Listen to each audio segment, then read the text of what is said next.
Здравствуйте, меня зовут Светлана, я руководитель компании Чижик-Пыжик. И сегодня у нас очень интересное видео о первом триместре беременности. На вопросы, волнующие наших беременных, будет отвечать акушер-гинеколог клиники «Первое слово».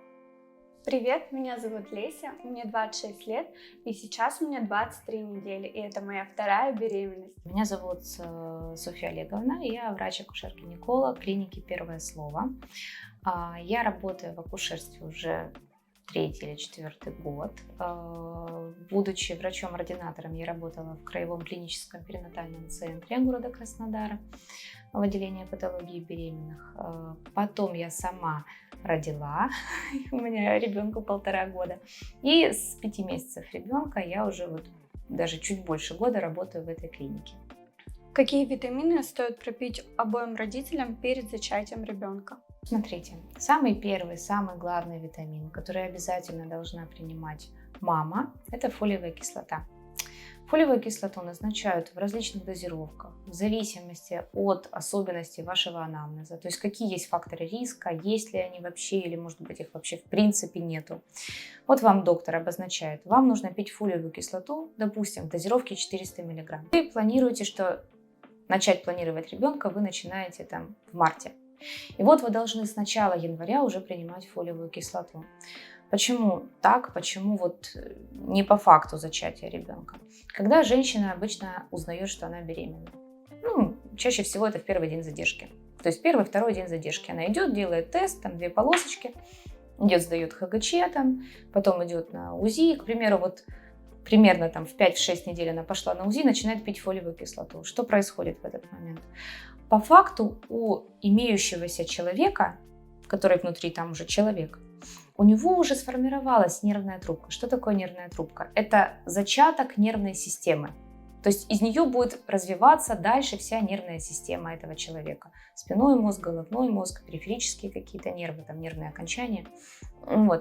И поэтому очень важно, чтобы шла дотация фолиевой кислоты, чтобы она поступала в организм беременной мамы уже чуть ли не с первых дней этого развития этого человека. А лучше, чтобы она накопилась в организме до того как. Поэтому планируете, именно поэтому, когда начинают планировать беременность, нужно за 3 месяца до того начинать пить фолиевую кислоту.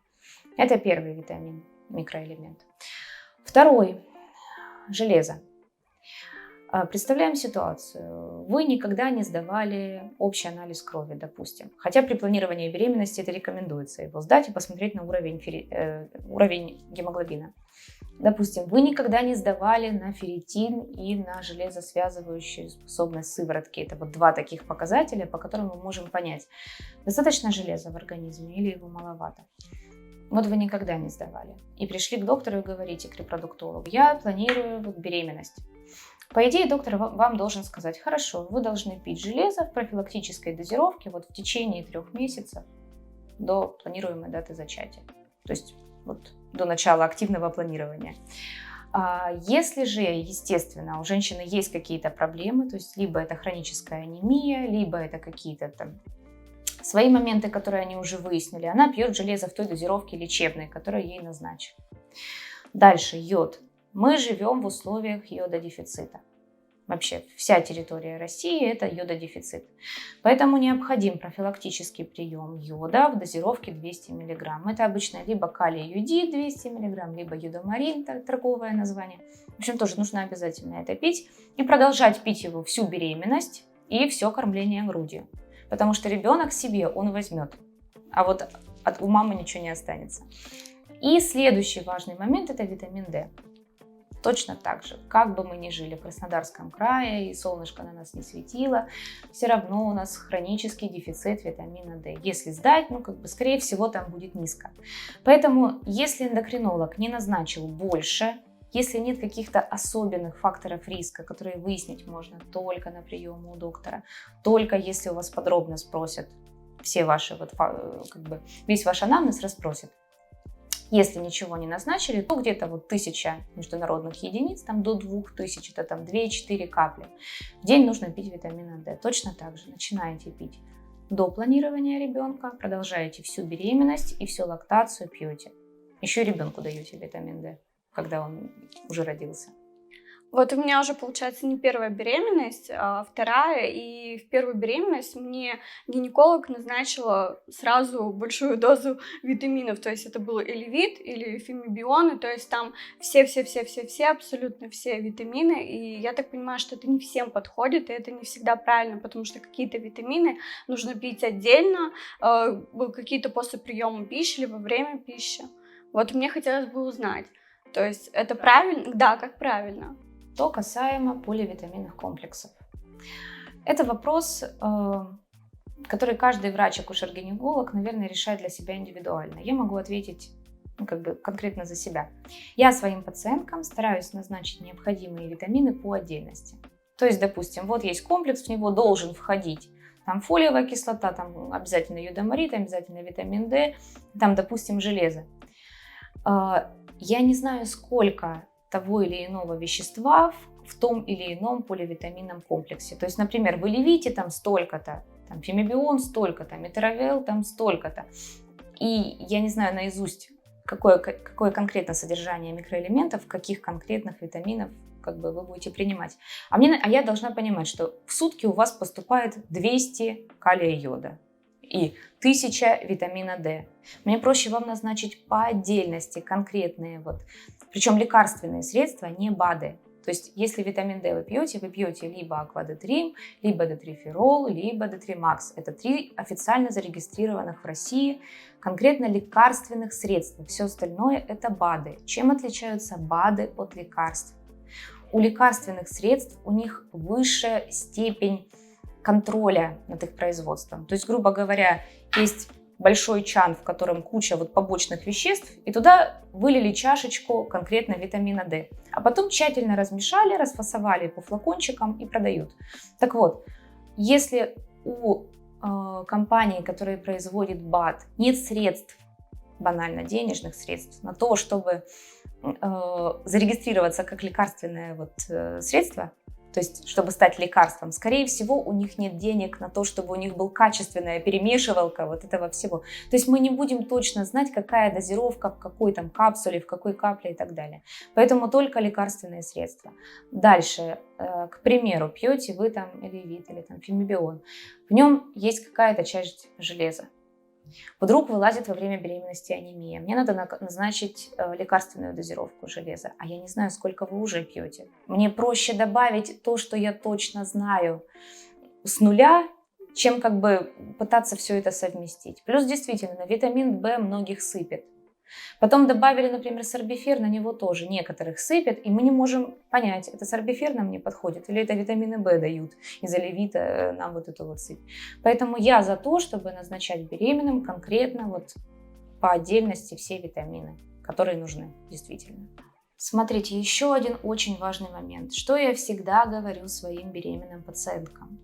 Самые лучшие витамины, которые поступают в наш организм, это витамины, которые поступили из пищи.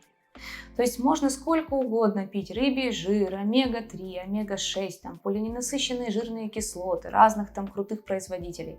Но если вы банально 2 раза в неделю будете включать в рацион жирную рыбу, это будет значительно лучше, чем любой Салгар, Сайхерба, заказанные контрабандой витамины и так далее. Самое лучшее – это правильное рациональное питание. Оно лучше всего будет усваиваться в организме, лучше всего будет усваиваться в кишечнике. И пользы будет значительно больше, чем вы будете пить все в виде добавок. Точно так же и витамин С, например, лучше получать из зелени, из фруктов, чем пить его как-то в добавках, потому что от добавленного витамина С чаще всего появляются высыпания, проблемы со стулом и так далее. Железо тоже, все такие говорят беременные. Может быть, я сразу попью железо, и чтобы ничего не падало, все было хорошо, буду питаться, как получится. Добавленное железо очень часто вызывает проблемы со стулом, очень часто вызывает высыпание. Намного лучше с начала беременности начать кушать говядину, печень, пить гранатовый сок, есть гречку и так далее. Это профилактика, это лучше любого лечения. И еда, которую мы едим, и витамины в ней, это лучше любых добавок и любых таблеток. Нужно ли беременным переходить на правильное питание? Правильное питание в том плане, что не надо есть там гигантские порции картошки фри на завтрак, обед и ужин. Конечно, это было бы неплохо. Но по сути, что требуется от беременной вообще по питанию? Во-первых, исключаем алкоголь, исключаем никотин. Никотин не питание, но тоже туда добавим. Второй момент. На первом триместре беременности исключаем избыточное потребление кофеина. Что такое избыточное потребление кофеина? Это, я как-то даже считала сама вот для себя и для своих беременных, это больше 2 кружек в день. То есть, по сути, если вы пьете там 1 кружку растворимого кофе в день, это ничего страшного, оно никак не повлияет ни на беременность, ни на прогнозы, ни на что. Единственное, что если у вас лично кофе вызывает изжогу, учащенное сердцебиение, вам там потливо, как-то плохо после этого, естественно, вы для себя это исключаете. Но на беременность особо это никак не повлияет. Если эти две порции, это там не крепкий турецкий кофе в турке, сваренный на песке. Если вы пьете не так, то все нормально, все хорошо, можно продолжать его пить. Что еще мы исключаем? Мы исключаем те продукты, которые могут оказаться зараженными какими-либо видами инфекций. То есть, к примеру, это фермерские сыры, фермерский творог, фермерское молоко. Вот это всякое такое, купленное из ларечка на ярмарке. Вы не знаете, как это готовили, как это пастеризовали и так далее. То есть исключаем этот момент. Мы исключаем плохо прожаренные стейки, котлеты, которые средней прожарки, которые посерединке с розовеньким, с мяском. Мы исключаем тартар. Тоже не надо. Мы исключаем роллы из непроверенных мест. То есть вообще в принципе роллы можно, особенно если там по-хорошему нету никаких там малосольных моментов, сырых. То есть любые сырые, термически необработанные животные продукты по-хорошему надо исключить.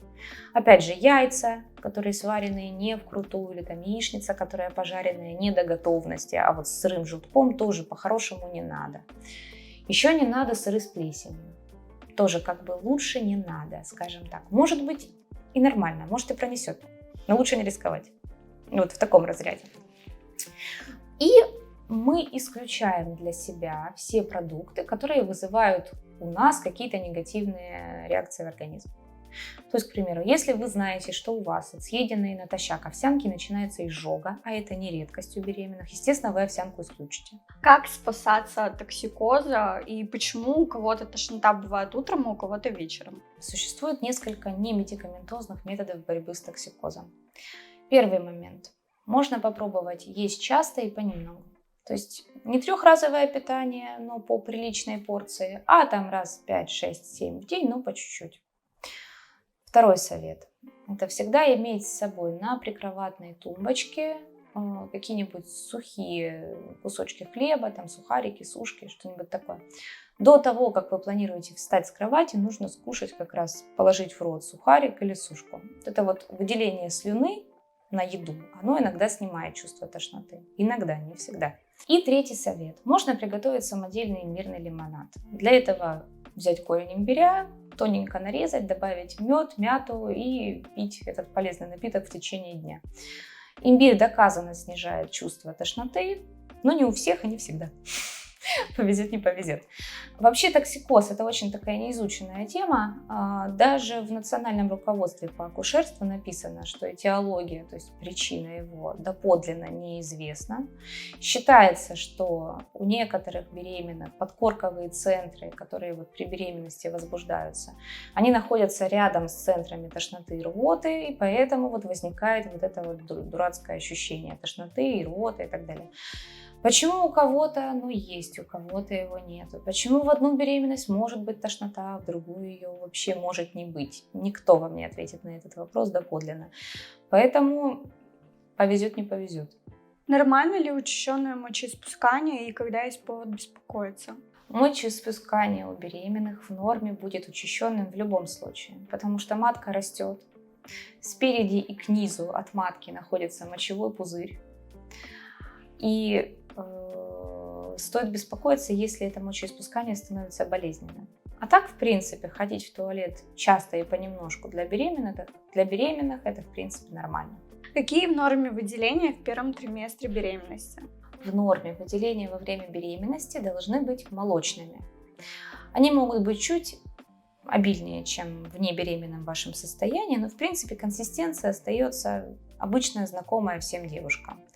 Ближе к концу беременности, уже к родам, выделения становятся более слизистыми. В этом особенность. Не должно быть никаких зеленых выделений, дурно пахнущих выделений, творожистых с неприятным запахом, и зуда не должно быть, и не должно быть кровянистых выделений. Все остальные это норма.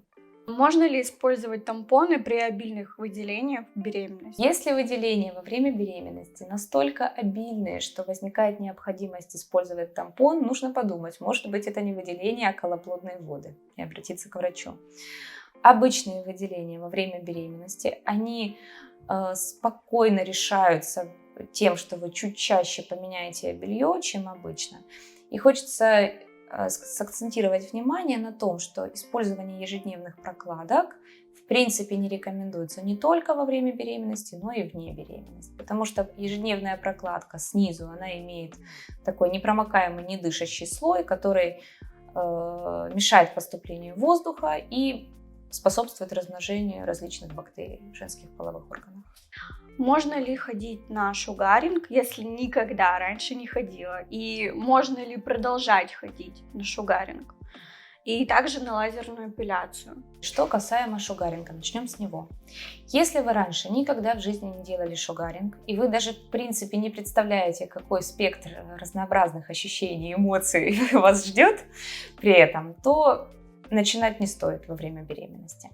Если вы давно уже делаете шугаринг, там, год-два, и в принципе для вас это терпимо и вполне себе нормально, то можно. Значит, можно во всех областях, кроме области бикини. Что касаемо бикини, вы должны понимать, если у вас вот это вот момент отрыва этого сахарного вот комка или там полоски, там кто как делает, не знаю.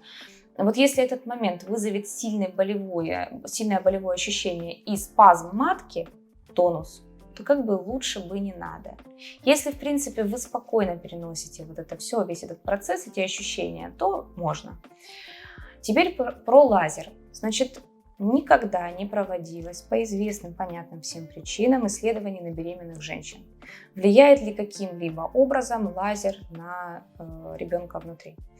Значит, начнем с того, что в принципе как бы вне бикини, вот область бикини, она рядом вот с беременным животом, да, поэтому как-то вот страшненько. Ноги, подмышечные впадины, там область усиков, в принципе, как бы далеко от живота, поэтому это делать безопасно. Но есть такой момент, почему не рекомендуется делать лазер во время беременности. Иногда кожа может ответить гиперпигментацией. Если, допустим, в области там бикини оно и так пигментировано, да, и это не настолько критично. Если, например, на ногах вылезет пигмент, то, естественно, это как бы, ну, мягко говоря, не эстетично. Если вот про это говорить. Что касаемо бикини. Лазерный луч в теории, он не проникает глубже, чем там вот самого вот верхнего слоя кожи, в котором там фолликулы находятся. Но не рекомендуется, потому что не изучено. Точно так же может дать пигментацию, поэтому, наверное, лучше не стоит. Можно ли в беременность посещать баню и лежать в горячей ванне? По поводу бани не надо, не стоит. По поводу горячей ванны. Смотрите, для ребенка, в принципе, до него вот эта вот горячая вода, она никак не доберется. То есть через влагалище она не попадет, потому что там шейка матки, надежный заслон. Снаружи там тоже как бы кожа, передняя брюшная стенка, все это защищает его от воздействий. Такой момент, что во время беременности вы не знаете, как вы среагируете на вот это вот изменение температуры среды вокруг вас. То есть даже не беременным иногда они садятся в ванную, становится дурновато, там начинает тошнить, начинает там не хватать воздуха, голова кружится и так далее. У беременной мы не знаем, какая может быть реакция. Поэтому во время беременности рекомендуется принимать либо теплую ванну, если очень хочется, а так в основном принимать душ. Можно ли посещать массаж при беременности? Да, посещать массаж при беременности можно, если он для вас не болезненный, если он расслабляющий, если мастер знает, что вы беременна и понимает, как с вами можно работать. Ну и, естественно, на последних сроках беременности на животе лежать вы не сможете, Не знаю, есть ли специальные кушетки с отверстием для живота, как бы, но если есть, то на них можно. На боку, сидя, да. Ссылки на аккаунты клиники «Первое слово» и врача-акушер-гинеколога вы найдете в описании к этому видео. Ставьте лайки, если видео было вам полезно. Подпишитесь на наш канал, чтобы не пропустить новые интересные видео.